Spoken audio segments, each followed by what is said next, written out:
Om Swastiastu, salam sejahtera bagi kita semua, salam harmoni. Perkenalkan, kami dari kelompok 3 yang akan memaparkan materi mengenai identifikasi jenis kebutuhan peserta didik. Sebelumnya, perkenalkan, nama saya Nikita Imajiniati dengan NIM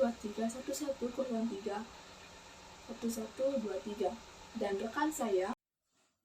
Perkenalkan, nama saya Putu Asri Pranyo Yunita dengan NIM 2311031134. Halo semua, perkenalkan nama saya Nimade Dwi Widyasari dengan NIM 23110312336. Pengertian peserta didik adalah istilah yang digunakan dalam konteks pendidikan untuk merujuk kepada individu atau siswa yang sedang mengikuti proses pembelajaran di sebuah lembaga pendidikan atau sekolah. Mereka adalah orang-orang yang menerima pelajaran, bimbingan, serta pelatihan dari pendidik atau guru dengan tujuan untuk mengembangkan pengetahuan, keterampilan, dan pemahaman dalam berbagai bidang. Dalam kata lain, peserta didik adalah subjek utama dalam proses pendidikan yang berusaha untuk belajar dan berkembang di lingkungan sekolah, keluarga, masyarakat, dan negara. Pengertian kebutuhan adalah segala hal yang diperlukan oleh individu atau kelompok di suatu masyarakat untuk mempertahankan kehidupan, kesejahteraan, dan perkembangan. Dalam konteks pendidikan, kebutuhan merujuk pada apa yang diperlukan oleh peserta didik untuk mendukung proses pembelajaran dan perkembangan secara efektif, di mana pemahaman dan pemenuhan kebutuhan dalam pendidikan yang beragam ini adalah aspek penting dalam menciptakan lingkungan belajar yang inklusif, mendukung perkembangan peserta didik, sehingga mereka dapat mencapai potensi yang maksimal. Sedangkan pengertian kebutuhan peserta didik adalah segala sesuatu yang diperlukan siswa atau individu yang sedang mengikuti proses pembelajaran dalam dunia pendidikan. Nah, kebutuhan peserta didik merupakan aspek penting yang perlu diketahui oleh pendidik dalam melaksanakan proses pembelajaran di sekolah. Kebutuhan ini bisa berupa kebutuhan akademik maupun non-akademik di dalam lingkungan sekolah, sehingga kita sebagai calon guru seorang pendidik, kita tentu harus tahu apa saja kebutuhan-kebutuhan yang diperlukan oleh peserta didik nantinya dalam mengikuti pembelajaran di sekolah. Maka sangat penting bagi peserta didik untuk mendapatkan sarana atau prasarana guna mengembangkan potensi minat dan bakat mereka dalam melengkapi kebutuhan peserta didik. Nah, untuk sebelum kita memenuhi kebutuhan peserta didik ini, kita perlu mengetahui karakteristik apa yang ada dari setiap individu, baik dari pola pikir, perilaku, dan kemampuan mereka, sehingga kita sebagai calon pendidik nantinya dapat memudahkan dalam memenuhi kebutuhan yang sesuai dengan karakteristik minat dan bakat peserta didik. Akan tetapi, jika peserta didik tidak memiliki karakteristik tersebut yang dapat kita lihat, maka kita dapat memberikan saran dan contoh-contoh yang melibatkan kemampuan minat dan bakat peserta didik itu sendiri, sehingga mereka dapat membangun ketertarikan dalam minat dan bakat akan muncul dengan dirinya sendiri. Oleh karena itu, ada 5 jenis kebutuhan peserta didik dalam proses pembelajaran, yaitu yang pertama ada kebutuhan akademik, yang kedua ada kebutuhan fisik, yang ketiga ada emosional, yang keempat ada psikologi atau mental, dan yang kelima adalah spiritual. Baik, terima kasih atas waktu yang diberikan. Jadi di sini saya akan melanjutkan materi mengenai jenis-jenis kebutuhan peserta didik. Terdapat 5 jenis-jenis kebutuhan peserta didik. Yang pertama, kebutuhan akademik, yang kedua, kebutuhan fisik, yang ketiga, kebutuhan emosional, yang keempat, kebutuhan psikologis atau mental, dan yang terakhir atau yang kelima, kebutuhan spiritual. Yang pertama, kebutuhan akademik. Kebutuhan akademik membahas mengenai kebutuhan peserta didik untuk dapat memahami serta menguasai semua materi yang diberikan, dan peserta didik harus mampu mengembangkan kemampuannya dalam berpikir dan kemampuannya dalam menyelesaikan masalah yang dihadapi dalam kehidupan sehari-hari. Dalam kebutuhan akademik, terdapat 5 hal. Yang pertama, kemampuan intelektual. Kemampuan intelektual dalam hal ini, kita sebagai tenaga pendidik sangat berperan penting. Mengapa demikian? Karena kita sebagai tenaga pendidik harus mampu memberikan strategi pembelajaran yang baik dan benar kepada peserta didik. Misalnya, kita bisa memberikan motivasi belajar untuk peserta didik. Dalam hal ini, kita sebagai tenaga pendidik juga dituntut untuk bisa memberikan metode pembelajaran yang benar untuk peserta didik. Misalnya, kita bisa memberikan metode pembelajaran anjangsana atau kunjungan pada objek terkait. Misalnya, dalam pembelajaran IPA atau ilmu pengetahuan alam, kita sedang memberikan materi kepada peserta didik, yaitu materi mengenai tumbuhan. Kita bisa mengajak peserta didik atau mengarahkan peserta didik untuk ke taman sekolah langsung untuk mengamati tanaman tersebut. Setelah itu, kita bisa mengarahkan peserta didik untuk menggambar daripada tanaman yang telah ia temui tadi.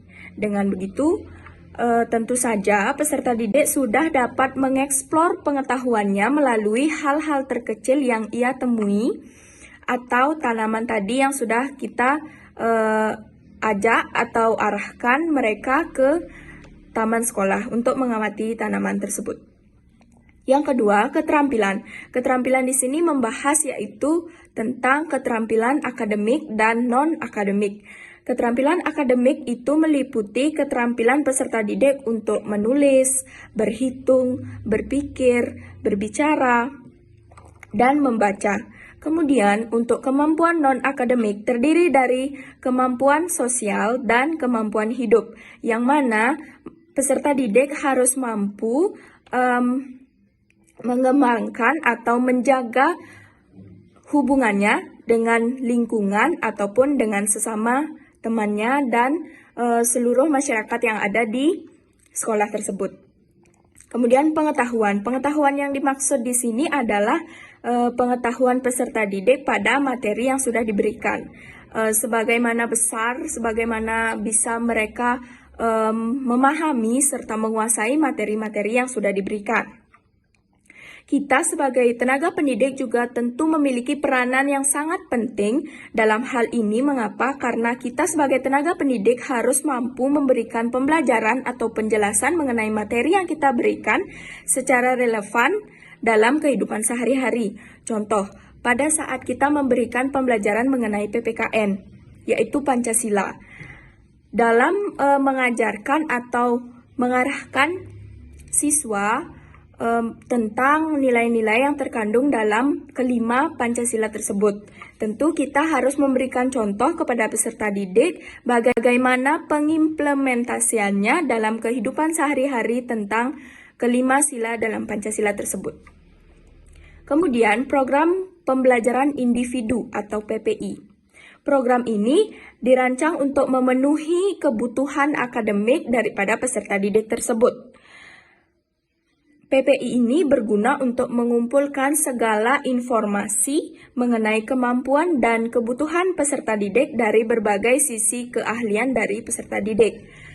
Misalnya, kemampuannya dalam akademik. Kemudian, PPI ini dirancang berguna untuk memberikan pembelajaran yang sesuai dengan kebutuhan atau kemampuan peserta didik tersebut. Yang kelima, yaitu peran keluarga. Peran keluarga tentu menjadi aspek yang paling penting dalam hal memenuhi kebutuhan peserta didik. Mengapa demikian? Karena dukungan dan motivasi dari keluarga itu sangat diperlukan oleh peserta didik karena itu dapat menentukan bagaimana mereka dapat mengikuti kegiatan pembelajaran selama di sekolah. Kemudian yang kedua, kebutuhan fisik. Kebutuhan fisik di sini menyangkut mengenai kebutuhan peserta didik dalam menerima pembelajaran, yaitu mengenai sarana dan prasarana yang memadai. Tentu saja peserta didik memerlukan perlengkapan belajar untuk demi terciptanya kenyamanan peserta didik selama menerima materi atau melaksanakan kegiatan belajar mengajar. Misalnya, peserta didik tentu sangat memerlukan meja belajar, kursi, papan tulis, perlengkapan olahraga, dan yang terpenting adalah ruang kelas yang nyaman. Misalnya, kita bisa mengajak peserta didik untuk membuat poster atau gambar mengenai pembelajaran yang nantinya bisa kita pajang di ruang kelas tersebut. Kemudian tempat cuci tangan atau wastafel juga diperlukan oleh peserta didik. Taman bermain juga bisa ditambahkan misalnya di dalam ruang kelas untuk tempat sebagai peserta didik merelaksasikan pikiran mereka setelah melaksanakan pembelajaran. Kemudian dalam hal ini media pembelajaran juga menjadi hal yang terpenting. Mengapa demikian? Karena media pembelajaran yang kita berikan itu sangat berpengaruh untuk kemampuan peserta didik dalam menerima materi tersebut. Misalnya, kita bisa menggunakan media pembelajaran dalam bentuk multimedia interaktif atau video. Dengan begitu, peserta didik akan lebih mudah untuk memahami materi yang kita berikan. Dan pada saat di sela-sela pembelajaran, kita juga harus memberikan ice breaking atau hiburan menyela daripada materi yang kita berikan. Mengapa demikian? Karena tentu saja peserta didik akan merasa bosan apabila kita terus-terusan mengoceh di depan kelas untuk memberikan dia materi. Sehingga kita harus mampu memberikan sebuah games mungkin atau permainan lain yang bisa mengembalikan mood dari peserta didik tersebut supaya bisa lebih berkonsentrasi lagi dalam menerima pembelajaran. Kemudian yang ketiga, kebutuhan emosional. Kebutuhan emosional di sini membahas mengenai cara peserta didik dalam mengontrol emosi. Kemudian terdapat juga pemahaman diri dari peserta didik dan yang terpenting adalah mental daripada peserta didik. Setiap peserta didik tentu memiliki pola pikir atau emosi yang berbeda-beda. Maka dari itu, kita sebagai tenaga pendidik juga perlu memberikan kasih sayang dalam bentuk perhatian, dukungan, dan empati pada peserta didik tersebut. Dan dalam penyampaian emosi tersebut, tentu saja peserta didik memiliki caranya masing-masing. Misalnya, ada beberapa siswa yang baru saja kita mungkin sebagai tenaga pendidik maksudnya menyampaikan secara baik apabila dia melakukan kesalahan dan kita menegur, dia akan langsung menangis. Ada yang seperti itu. Dan ada juga tipe peserta didik yang cepat marah atau cepat emosi. Misalnya, mereka sedang bermain, kemudian salah satu dari mereka berdua itu melakukan kesalahan sehingga bisa memicu terjadinya pertengkaran. Maka dari itu, peran kita sebagai tenaga pendidik sangat diperlukan dalam hal ini. Kemudian, peran orang tua juga menjadi aspek penting dalam hal ini. Mengapa? Karena mental dari peserta didik juga dipengaruhi dari orang tuanya di rumah. Misalnya, apabila terdapat masalah di rumah, tentu saja peserta didik tersebut akan kepikiran tentang masalah tersebut hingga bisa dibawa saat mereka menerima pembelajaran di kelas. Bisa saja mereka tidak berkonsentrasi, kemudian tidak bisa menerima materi dengan baik. Maka dari itu, peran orang tua juga sangat penting dalam hal ini. Yang keempat, kebutuhan psikologis atau mental. Kebutuhan psikologis atau mental ini sebenarnya sangat mirip dengan kebutuhan emosional, yang mana kebutuhan psikologis atau mental dari peserta didik tersebut adalah kita sebagai tenaga pendidik harus mampu memberikan rasa aman dan nyaman pada si peserta didik. Kemudian peserta didik harus bisa memiliki rasa percaya diri dalam kegiatan belajar mengajar atau dalam partisipasinya pada saat menerima pembelajaran di kelas, kemudian rasa dicintai dan diterima yang mendukung emosional mental dari peserta didik tersebut. Kemudian, peserta didik juga memerlukan yang namanya penghargaan atau pengakuan. Misalnya, mereka melakukan suatu hal yang membanggakan. Kita harus memberikan timbal baliknya, misalnya berupa hadiah mungkin atau apapun yang menurut mereka merasa diapresiasi atas prestasi yang telah diraih. Yang terakhir yaitu kebutuhan spiritual. Dalam kebutuhan ini, peran orang tua merupakan yang pertama yang menjadi pendukung dari terpenuhinya kebutuhan spiritual tersebut. Baru dilanjutkan oleh kita sebagai tenaga pendidik di sekolah. Sebenarnya, kebutuhan spiritual tersebut membahas mengenai pencarian makna, nilai-nilai, dan pemahaman lebih dalam diri peserta didik. Jadi, supaya kita dapat memenuhi kebutuhan spiritual pada peserta didik tersebut, kita sebagai tenaga pendidik harus mampu memberikan ruang tersendiri dan praktek yang relevan tentang kebutuhan spiritual yang dibutuhkan oleh peserta didik. Baik, terima kasih atas waktunya. Di sini saya akan menjelaskan materi cara mengidentifikasi kebutuhan peserta didik. Kita sebagai seorang pendidik ataupun orang tua nantinya harus mengetahui karakter yang dimiliki oleh peserta didik atau anak. Karakter adalah suatu hal yang meliputi sifat dan watak yang dapat mempengaruhi minat dan bakat serta mempengaruhi dalam kehidupan bermasyarakat nantinya. Jadi, karakteristik ini sangatlah penting dalam memenuhi kebutuhan peserta didik. Nah, kita langsung saja ke cara-cara mengidentifikasi kebutuhan peserta didik. Yang pertama yaitu mengamati perilaku siswa.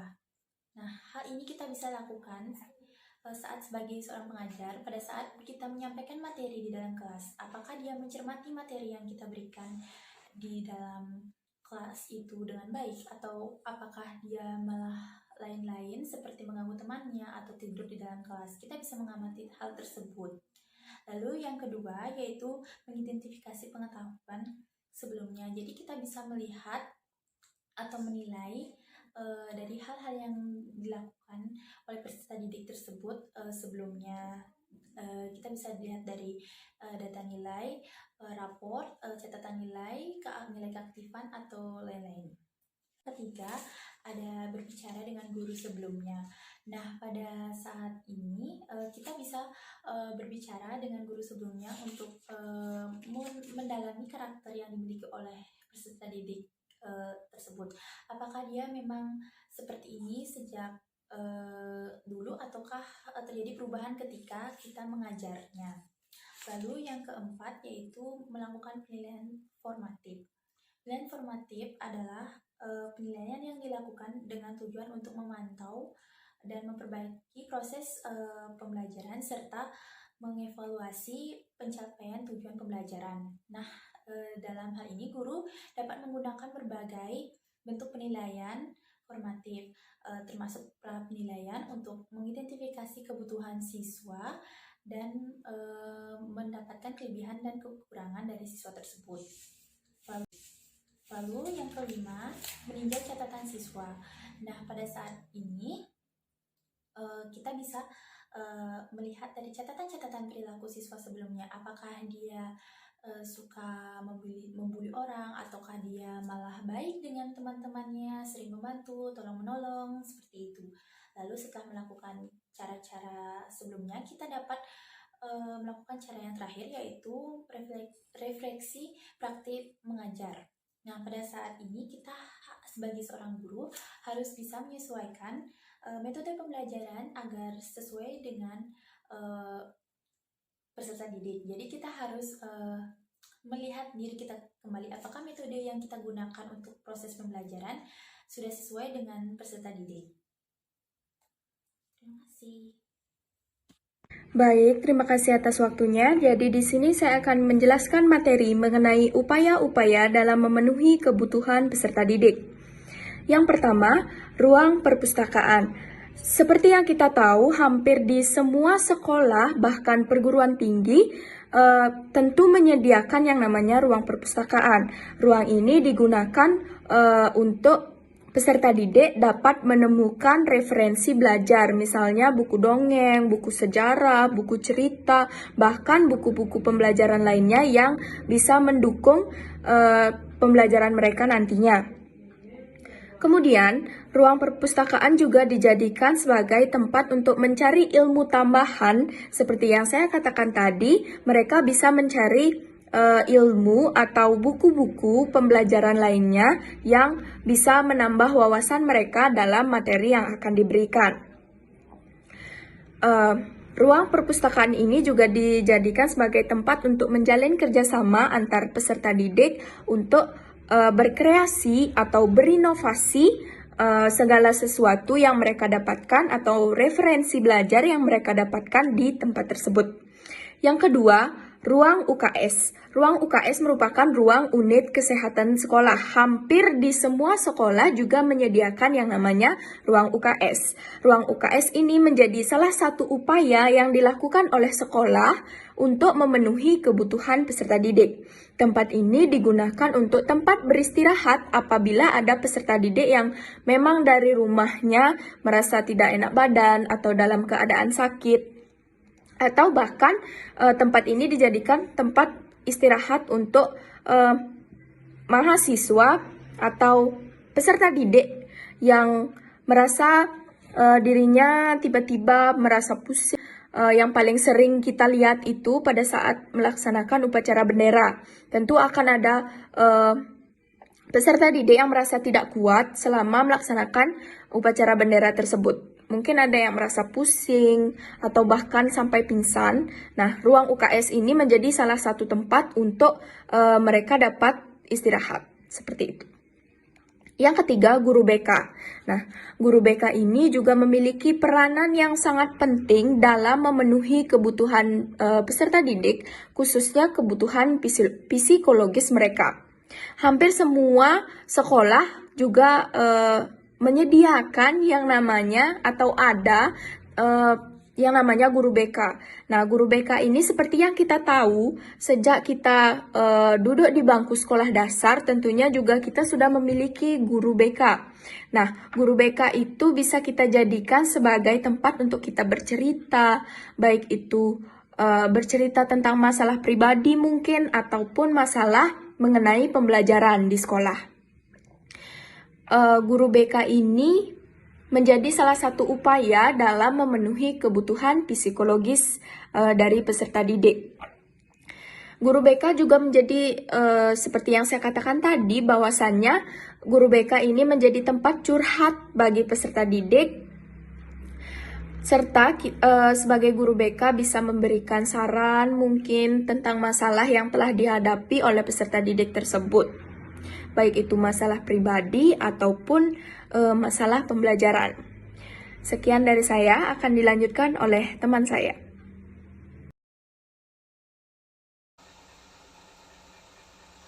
Upaya memenuhi kebutuhan peserta didik yang keempat yaitu kantin. Kantin merupakan salah satu sarana yang disediakan oleh sekolah untuk memenuhi kebutuhan peserta didik. Sarana ini akan membantu peserta didik yang tidak membawa bekal oleh orang tuanya. Maka mereka bisa membeli makanan yang ada di kantin sekolah. Sebenarnya zaman sekarang ini sudah jarang anak-anak membawa bekal dari rumah. Kenapa? Karena mereka lebih suka membeli makanan atau snack yang ada di kantin sekolah maupun di toko-toko sebelum mereka berangkat ke sekolah. Kantin sekolah bukanlah milik sekolah, melainkan penjual atau orang dari luar pihak sekolah yang mengontrak berjualan di sekolah, sehingga sekolah juga bisa memfasilitasi peserta didiknya di sekolah dengan cara menyediakan kantin. Nah, yang kelima ada media pembelajaran, digunakan agar membantu para pendidik dan peserta didik dalam proses pembelajaran. Nah, media yang digunakan berupa video interaktif, buku dan cerita, atau buku materi yang sesuai dengan usia dan tingkat pemahaman anak, atau perangkat web yang dirancang untuk anak SD, gambar dan ilustrasi berupa poster yang sesuai dengan konsep pelajaran di kelas, Ada juga permainan pendidikan dalam keterampilan matematika, seperti contoh dalam film Upin Ipin yang ada adegan menghitung katak yang ada dalam kolam dengan memindahkan jumlah katak sesuai dengan angka yang disuruh. Nah, hal ini termasuk dalam belajar berhitung sambil bermain game atau alat peraga seperti global, peta dunia, berhitung atau yang namanya gigo dalam permainan matematika, balok, kubus, kerucut, dan lain sebagainya. Dan juga ada kerajinan seni sehingga membantu anak untuk memahami seni dan budaya. Penting juga memilih media belajar sesuai minat dan bakat, dan juga mengawasi menggunakan media tersebut untuk pembelajaran yang efektif kepada peserta didik. Dan yang keenam ada tempat ibadah. Tempat ibadah juga bisa menjadi bagian penting dalam memenuhi kebutuhan peserta didik, di mana ini memiliki latar belakang agama yang berbeda. Peserta didik juga memerlukan tempat ibadah sesuai dengan keyakinan agama mereka. Sekolah tentunya harus memastikan penggunaan tempat ibadah sesuai dengan jadwal mereka, sehingga mereka tidak akan terganggu dengan pembelajaran yang di sekolah. Tempat yang disediakan juga harus aman dan privasi. Kenapa? Agar saat anak sedang melakukan ibadah tersebut, anak tersebut dapat dihormati oleh peserta didik lainnya. Dan ada yang lainnya juga dihormati untuk menghormati teman yang beda agama dengan tidak menghina, mengganggu yang temannya sedang melakukan ibadah. Dan lain sebagainya yang bisa diajarkan dengan mendirikan tempat ibadah. Baik, di sini saya akan menyimpulkan presentasi dari kelompok kami. Kesimpulannya yaitu peserta didik adalah objek utama dalam proses ajar mengajar. Kita sebagai seorang tenaga pendidik ataupun guru harus mampu mengetahui masing-masing karakter dari peserta didik guna mengidentifikasi dan memenuhi kebutuhan yang diperlukan oleh peserta didik. Di sekolah kita tentu memfasilitasi peserta didik guna memenuhi kebutuhan dalam proses pertumbuhan dan perkembangan peserta didik. Sekian presentasi dari kelompok kami. Kami mohon maaf apabila terjadi kesalahan kata atau hal-hal yang tidak mengenakan. Kami juga mengucapkan terima kasih kepada teman-teman sekalian yang telah mendengarkan presentasi kami dari awal hingga akhir. Maka dari itu saya tutup dengan Parama Santi. Om Santi Santi Santi Om.